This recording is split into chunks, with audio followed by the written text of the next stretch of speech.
In the cone again. Go sit on the beach and finish my tan. I'll do the same thing. The dream that they thought was crazy and became a reality. Didn't appear like it was there for an extended period of time. Finally! I can't wait to evacuate with my friends. Yeah, we gotta get out of this cone again. KarelJCrawford, our photojournalist, shot that absolutely Excellent beautiful, job. well-told story. We'll be right back.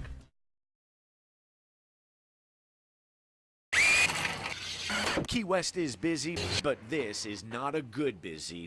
While people are driving out of town, Dale Beaumont It's a GPS. is pedaling away from the Keys. I can find my way around the country. He biked from Canada for 2 months. He arrived in Key West on Saturday morning, and now he's leaving because of Hurricane Ike. I was going to take a day and pay the price for a motel and, go sit on the beach and finish my tan.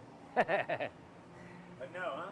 Nah, I head north. Beaumont is one of the thousands of tourists heeding the mandatory evacuation order. Newlyweds Andy and Jeff Youst, though, are not. Everybody's telling us it's not going to be that bad yet, and we just got married, so we got to have at least a day or so down here. Not only are businesses boarding up, locals are too. Doug McLeod and his giant tortoise will ride out Hurricane Ike. 30 years in Key West, and McLeod has never left for a storm. It's no fun at all. You hear real noises and imaginary noises, and it's not pleasant at all, but it's like being on a boat out in the middle of the ocean, really. Please listen carefully. On Saturday afternoon, emergency management officials urged everybody to get out of the Keys. Yes, hurricanes are a serious business. In the cone again. But singing mail lady Kim Cabrera has her own perspective. I can't wait to evacuate with my friends. Yeah, we gotta get out of this cone again.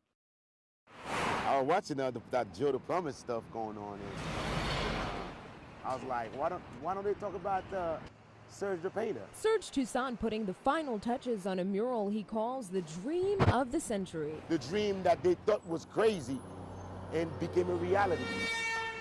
Things like that, you've seen it only every 100 years. I'm just like Dr. Martin Luther King. I'm a dreamer. He was fighting to see the unity between black and white, but he died without seeing that happen. Behind the wheel, we're pounding the pavement. It's hard to miss the larger-than-life painting nestled on MLK Boulevard in Liberty City. This mural really means a lot to this neighborhood. By me putting this mural down every time they come out of school, going home, by looking at the wall to see what a person could be in their life. Side by side, Dr. Martin Luther King Jr. and the first African-American president of the United States, Barack Obama. An historic election creating a blueprint for Toussaint's masterpiece. Somebody pay me to paint Mr. Obama's picture, I will paint it. If they pay me to paint Mr. McCain's picture, I'll do the same thing because I'm universal. But it all started here underneath Interstate 95. We found a snapshot of the original artwork before the politics of paint forced a cover-up. The city of Miami calls me and says, Serge, we got good news, we got bad news. I'm like, I don't understand. So the good news is you're going to leave the Martin Luther King.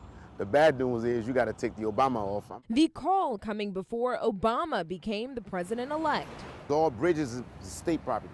So I'm like, okay, I'm going to find somewhere else to do it once he get elected. So more than a decade after the Haitian native moved from New York to Miami and less than 2 months before what's bound to be the most widely watched inauguration, the Dream Team portrait catching the eye of just about everyone passing and creating a business boom for Zion Royal Bakery owner Harold Richards. Business picked up because business was very slow for a moment till when he started coming in and people stopped, take a notice, and they comes in and asks me about Obama. I may not be no writer, but I could just write a story with my brushes. Time. It's about the only thing in this murder case police have to go on. 9:43 is when police found out. We got a call for a body on the side of the road. Just about the time police got there, Lynn Wilson and his family drove by. We saw a bunch of police officers all out here, had the road blocked off. What police found was a black woman in her 20s just on the other side of this guardrail. Didn't appear like it was there for an extended period of time, but we don't know if it was, how many hours. Police say she had obvious injuries to her head, but at this time, police wouldn't tell us what caused those injuries. We're at the very preliminary stages of the investigation. The homicide unit The murder detectives will be investigating the case. What police need now is a little time to figure out what happened to this woman in the hours leading up to her death. On the Northwest Side, Eric Rung, News 4, WOAI. Finally, all the pieces to the I-10-410 interchange connect. I think it's great. What was it like for you when it wasn't open?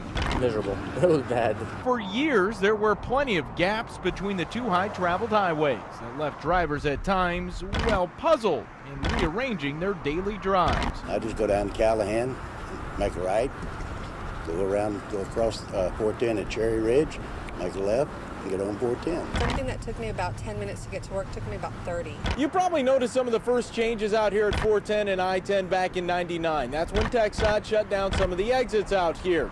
2001, they opened up the first ramp. Now, some 7 years later, the last of this huge project is in place. I actually took it this morning. It was wonderful.